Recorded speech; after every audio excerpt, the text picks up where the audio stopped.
What's up everyone, John from ARTV. It is time for a review of the highly anticipated 5th studio album that we have been waiting, yes, 5 years for since their last album, Battleborn, which most people saw as a disappointment. I personally didn't really like it all that much, but I think I liked it a bit more than most did. The new record is called Wonderful Wonderful, and it's the best that the Killers have sounded in a long time. I'm excited by this release, but I wasn't initially, and I'll go into why in just a minute. So overall, I think the Killers definitely took their time in crafting this, and as a lot of headlines have been showing you as of late, not all of the band members have been super involved, at least in the touring aspect, and even their guitarist didn't participate in a few songs on this record. In fact, he didn't even play the guitar on The Man, the lead single from this project. Their bassist Mark did. So I found that to be interesting, but I'm glad to see that as an album, it does seem like it was a collaborative process as a whole. Jackknife Lee handled the majority of the production here, and I've liked what he's done with several other band sounds, but he's also been kind of hit and miss. I've had a few projects where I didn't exactly agree with everything that he did, most notably the one that pops into my head. I didn't agree with every production choice that he made on Silver Sun Pickups with their album that came out a couple of years ago, Better Nature. But as a whole, I respect him as a producer, and I was excited to see what he could do with their sound. And honestly, I think that they've kind of fallen into an indie and alternative flair in terms of the overall spirit of the album, and that's not a bad thing. Now, what I initially said is that I didn't get on board with this record right away, and it's one of those albums where you definitely want to pay attention to the details, because that's where the beauty often lies, whether it be a rumbling bass line or a nice little guitar slide that you didn't see coming, or maybe even something that Brandon Flowers is doing with his vocals. It all lies within the layers, and they made a really creative project, and one that might come across a bit cheesy at times, but the fact that they sell it so well and definitely stand behind and believe in 100% what they're selling is what makes Wonderful Wonderful work. I was a bit let down to see that this album is only 42 minutes and 10 songs, especially after waiting 5 years, and yes, there is a deluxe edition. No, I don't really review deluxe editions, but even with the deluxe, if you buy that, you get 2 remixes and 1 extra song. Although money on straight, the 1 bonus track that you get is worth checking out, and overall, that's not going to factor into my score and rating for this record, but I just want to recommend it to you. I've been a pretty big fan of The Killers since 2005. Hot Fuss is probably the best debut album of all time in my opinion, and it's one of my favorite records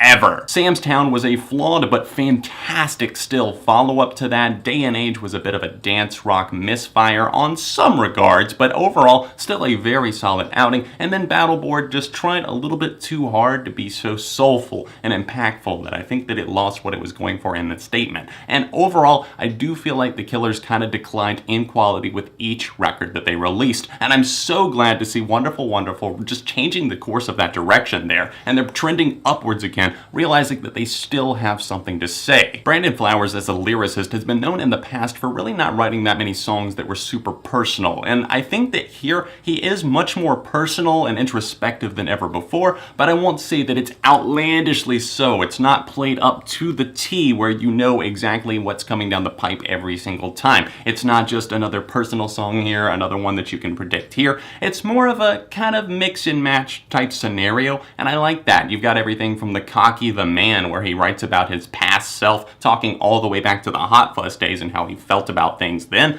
I love that song. It's really got a shine to it. I think the chorus is fantastic. You just want to kind of nod your head, groove along. On the other hand, you have Tyson versus Douglas, a song that has a great storytelling angle that seemingly was inspired by Battleborn type days, but at the same time, I think that it built upon that and actually is much tighter knit as an overall song. Love the instrumentation on that one. Some great guitar work, a nice drum groove going as well, which is something that propels that song to work very, very well, sticks in your memory, and one of the best songs on this record. And also you have Some Kind of Love, a song that Flowers penned for his wife, something that's very beautiful, even if it is pretty predictable. I found more to love about this song as I gave it repeated listens. I initially didn't really like it all that much because it does have a much slower tempo. It's kind of moving at a slow, grinding pace, but you start to add in a nice bass groove to it, and you start to hear a little bit of that minimal guitar, and you pay attention to the lyrics that, yes, might seem cheesy, and that's probably my least favorite aspect of it. Before this album released, I only heard 2 songs myself, The Man, which I listened to regularly and absolutely loved more and more with time, as I already stated, and also Run for Cover, a song that I only played once or twice, and I initially said that I wasn't too fond of it. I felt it was kind of predictable, but honestly, now in the context of this album, I think it's definitely a spark that ignites a lot of energy and a lot of creativity within the band. This song has existed since the Day and Age era, and it's something that finally got put to tape. Obviously, it's been updated with its lyrics as there's references to senators and fake news,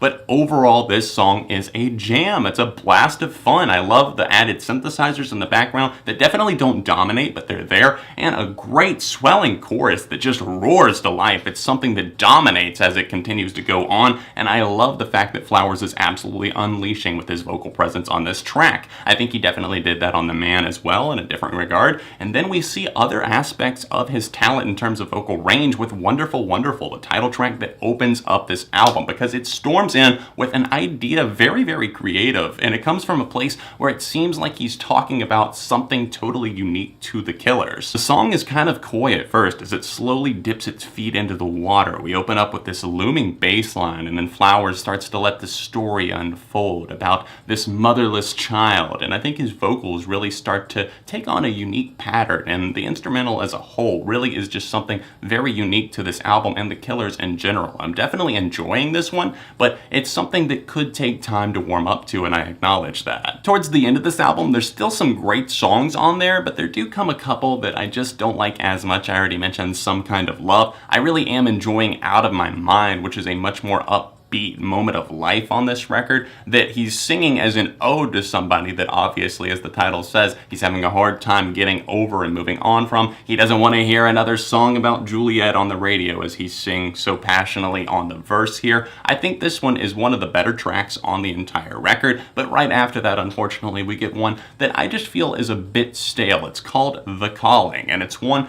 that plays up, I guess, more of a Western vibe, something a little bit more gritty, and I don't know how well they sell that to the listener, because the song, as it moves on, it stays for 4 minutes, and I already feel like it's too lengthy even at that. I have mixed feelings on Rut, which is the 3rd song on the LP. It starts off with these kind of pitch-shifted vocals, which is a very popular trend right now. Not one that I'm necessarily a fan of, but I think that it can be used in a correct context. And here, it was kind of off-putting and jarring at first, but I think that it seeps in a bit more. It definitely does have purpose. I think it shows frustration and just kind of a different feeling inside to Flowers for what he's wanting to convey with this song as a whole. And as it breaks into it, this song has a classic Killers vibe with a big spirit, just kind of wide open arms, if you will, as they roar into the chorus here. It definitely took on a different feel and surprised me as a whole. Life to Come is a really sweet moment that pops up here, very earnest in terms of how it presents itself, and I see this as a song that reminds me of my own personal relationship and my love that I have for my girlfriend. It's something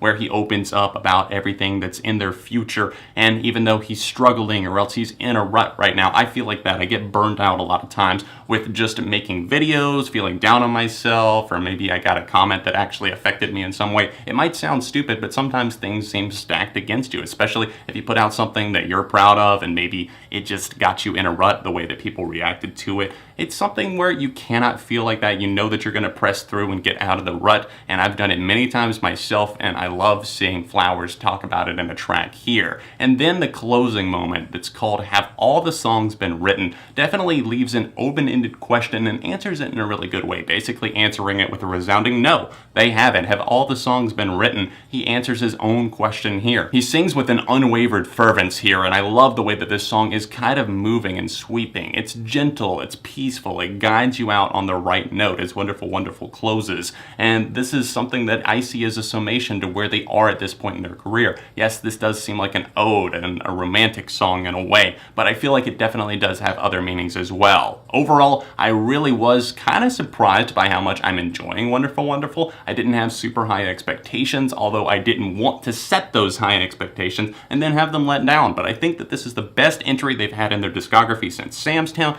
I obviously love that record in Hot Fuzz to death, but it'll be interesting to see where this album ranks with time. I wish it was a bit longer, but overall, I think there's going to be a pretty strong replay factor, and I would love to see these guys on tour sometime, but with all 4 members. Come on, guys, please. I really wish they would all tour together. I wish Dave and Mark were both actually back playing all the time. Right now, it's really just Ronnie and, of course, Brandon performing live with some added extra members, but we will see what happens. For me personally, for this new album, Wonderful Wonderful by The Killers, their 5th studio album, I'm going to give this a 4 out of 5. Let me know your thoughts on Wonderful Wonderful in the comments section down below. I know this was a very highly anticipated record, and please drop a like on the video while you're here. Make sure you subscribe to the channel if you're new, because friends don't let friends go unsubscribed, and you can help me out on Patreon if you're able to by clicking that annotation right there. Hot Fuzz review here, another recent rock review here, and I'll see you very soon right here on ARTV.